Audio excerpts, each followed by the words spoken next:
दोस्तों, कहानी अच्छी लगे तो ही सब्सक्राइब करें। आपका एक सब्सक्राइब खुशियों से कम नहीं। एक दिन शहंशाह अकबर नाई से अपनी हजामत बनवा रहे थे। तभी वह नाई शहंशाह अकबर की तारीफ करने लगता है। नाई जहां पनाह, आप अपनी सल्तनत में सबका ख्याल रखते हैं, बच्चे, बड़े, गरीब, लाचार आदि सबका। अकबर, शुक्रिया। नाई, लेकिन जहां पनाह। अकबर, लेकिन क्या हम किसी को भूल रहे हैं जिसकी हम देखभाल नहीं करते हैं? नाई, जहां पनाह, गुस्ताखी माफ करें, क्या कभी आपने बड़े बूढ़ों यानी कभी अपने पूर्वजों के बारे में सोचा है जो दुनिया छोड़कर स्वर्ग चले गए हैं? अकबर, लेकिन हम तो उनका भी ख्याल रखते हैं, उनके हक में हम दुआ करते हैं, उनकी याद में हमने शाही मकबरे बनवाए हैं।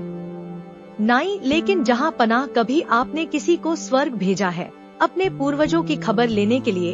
उन्हें किसी चीज की वहाँ जरूरत तो नहीं है। अकबर, ये क्या कह रहे हो? कोई स्वर्ग जाकर वापस कैसे आ सकता है?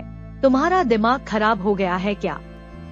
कोई स्वर्ग की यात्रा करके वापस कैसे आ सकता है? नाई, जहाँ पनाह, मैं सच कह रहा हूँ, स्वर्ग की यात्रा करके वापस आ सकता है। मैं एक ऐसे योगी बाबा को जानता हूँ जो स्वर्ग भेजकर वापस बुला सकते हैं। बजीर अब्दुल्ला उनके भक्त हैं। आप चाहे तो बजीर अब्दुल्ला से कहकर आप उस योगी को बुला सकते हैं। अकबर, ठीक है, तुम कल ही बजीर अब्दुल्ला से कहकर उस योगी को बुलाओ। फिर अगले दिन बजीर अब्दुल्ला उस योगी बाबा को लेकर आते हैं। अकबर, बजीर अब्दुल्ला, क्या योगी बाबा दरबार में आ गए हैं? बजीर अब्दुल्ला, जी, जहां पनाह, वो दरबार के बाहर ही खड़े हैं। आपकी इजाजत हो तो उन्हें बुलाया जाए। अकबर, जी, बजीर अब्दुल्ला, उन्हें बुलाया जाए। योगीराज निरंजन बाबा दरबार में हाजिर होते हैं। योगीराज, अलख निरंजन, मेरा नाम योगी निरंजन बाबा है। अकबर, हमने सुना है योगी जी आप किसी को भी स्वर्ग भेजकर वापस बुला सकते हैं, ये बात सच है? योगीराज, हाँ, मैं किसी को भी स्वर्ग भेजकर वापस बुला सकता हूँ।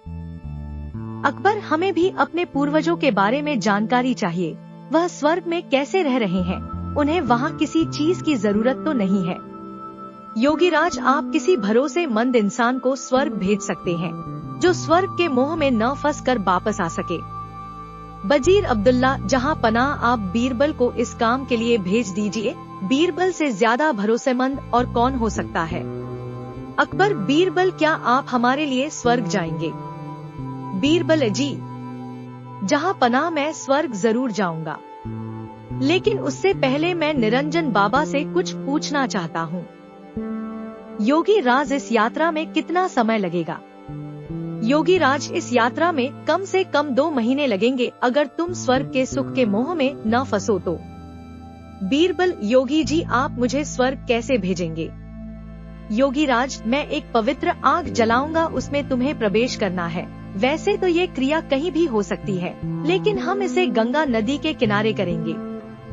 बीरबल, जहां पनाह, मैं काफी दिनों के लिए अपने घर से दूर रहूंगा, इसलिए मैं 4-5 दिन की मोहलत मांगता हूँ, कुछ अधूरे काम निपटाने हैं। अकबर, ठीक है बीरबल, योगीराज जी आप ये काम 5 दिन बाद संपन्न करें। अब 5 दिन बाद बीरबल को जलाने के लिए ले जाया जाता है। स्वर्ग की यात्रा के लिए योगीराज विधि संपन्न करते हैं। वह एक चिता पर फूल और कुछ सामग्री डालते हैं और बीरबल के माथे पर तिलक करते हैं और चित्त हो जाने को कहते हैं। बीरबल, अलविदा, जहां पनाह। अकबर, हमें आपकी बहुत याद आएगी, आप जल्दी लौटने की कोशिश करना। बीरबल, जी, जहां पनाह, मैं जल्दी लौट कर आऊंगा। और फिर 2 महीने गुजर जाते हैं। शहंशाह अकबर बहुत चिंतित हो जाते हैं। अकबर, हमें बीरबल की बहुत याद आ रही है। 2 महीने गुजर चुके पर बीरबल अभी तक नहीं लौटे, हमें बहुत चिंता हो रही है। योगीराज का क्या कहना है, कब तक बीरबल लौट आएंगे? बजीर अब्दुल्ला, जहां पनाह, योगी बाबा ये भी तो कह रहे थे हो सकता है बीरबल को स्वर्ग के सुख बहुत भा गए हों और वह उन्हें छोड़कर न आना चाहे। अकबर, नहीं, ऐसा कभी नहीं हो सकता है। बीरबल ऐसा कभी नहीं कर सकते हैं, उन पर हमें पूरा भरोसा है। उसी वक्त वहाँ पर बीरबल आते हैं। उनके लंबे लंबे बाल होते हैं, लंबी सी दाढ़ी। अकबर उन्हें देखकर बहुत खुश होते हैं। अकबर, खुशामदीद, खुशामदीद। हमें आपको देखकर बहुत खुशी हुई और बताइए स्वर्ग में हमारे पूर्वज कैसे हैं? उन्हें किसी चीज की वहाँ जरूरत तो नहीं है? बीरबल, नहीं, जहाँ पनाह उन्हें किसी भी चीज की जरूरत नहीं है, वे वहाँ बहुत खुश हैं। अकबर, लेकिन बीरबल आपने ये बाल इतने क्यों बढ़ा लिए हैं? बीरबल, जहाँ पनाह मेरे ही नहीं वहाँ पर सभी के बाल बहुत लंबे हैं। वहाँ पर कोई नाई नहीं है बाल काटने के लिए, इसलिए उन सभी ने यहाँ पर जो नाई है उसे बुलाने के लिए कहा है ताकि वो वहाँ सबके बाल काट सके। अकबर, हाँ हाँ, क्यों नहीं, हम अभी अपने नाई को वहाँ भेज रहे हैं। योगीराज और वह नाई अभी यहीं पर हैं। वो इस वक्त हमारे मेहमान बनकर रह रहे हैं। हम अभी स्वर्ग भेजने की क्रिया करवाते हैं। योगीराज और उस नाई को बुलाते हैं। वो दोनों दरबार में हाजिर होते हैं। अकबर उनसे कहते हैं, अकबर, योगीराज, स्वर्ग में नाई की जरूरत है। आप जल्दी से इस नाई को स्वर्ग भेजने की क्रिया शुरू कीजिए। नाई अपने घुटनों पर गिरकर, जहाँ पनाह मुझे माफ कर दीजिए, मुझसे ये सब वजीर अब्दुल्ला ने करवाया था, क्योंकि वह बीरबल की शोहरत से जलते हैं और बीरबल को अपने रास्ते से हटाना चाहते थे, और ये बाबा भी पाखंडी है। पता नहीं बीरबल उस आग से कैसे बच गए, लेकिन मैं नहीं बचूंगा, मुझे माफ कर दीजिए। अकबर, क्या इतनी बड़ी साजिश बीरबल के खिलाफ? सिपाहियों, इस पाखंडी बाबा और इस नाई को ले जाओ और काल कोठरी में डाल दो। और तुम वजीर अब्दुल्ला, मुझे तुमसे ये उम्मीद नहीं थी। मैं अगर चाहूँ तो तुम्हें अभी फांसी पर लटका दूं, लेकिन तुमने हमारी कई साल हिफाजत की है, इसलिए हम तुम्हें इस देश से निकाल देते हैं।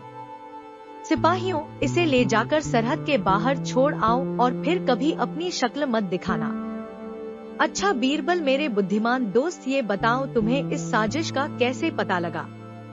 बीरबल, जहाँ पनाह, जब मैंने योगीराज के मुंह अगम प्रवेश करने वाली बात सुनी तो मुझे लगा दाल में कुछ काला है। तभी तो मैंने आपसे 5 दिन की मोहलत मांगी और मैंने उन 5 दिनों में एक ऐसी सुरंग तैयार करवाई जो उस जगह से सीधे मेरे घर को जाती है। जहाँ पनाह, जब योगीराज ने आग जलाई तो मैं सीधे उस सुरंग पर खड़ा था जो मेरे घर को जाती है। योगीराज के आग जलाते ही मैं सुरंग का दरवाजा खोलकर अपने घर पहुंच गया। जहाँ पनाह, इस तरह से मैं वहाँ से बच निकला।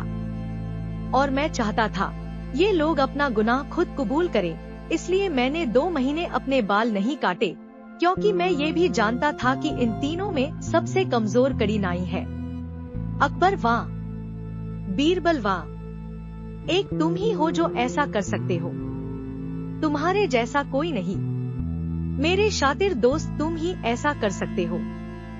वाह बीरबल, वाह! बीरबल, शुक्रिया।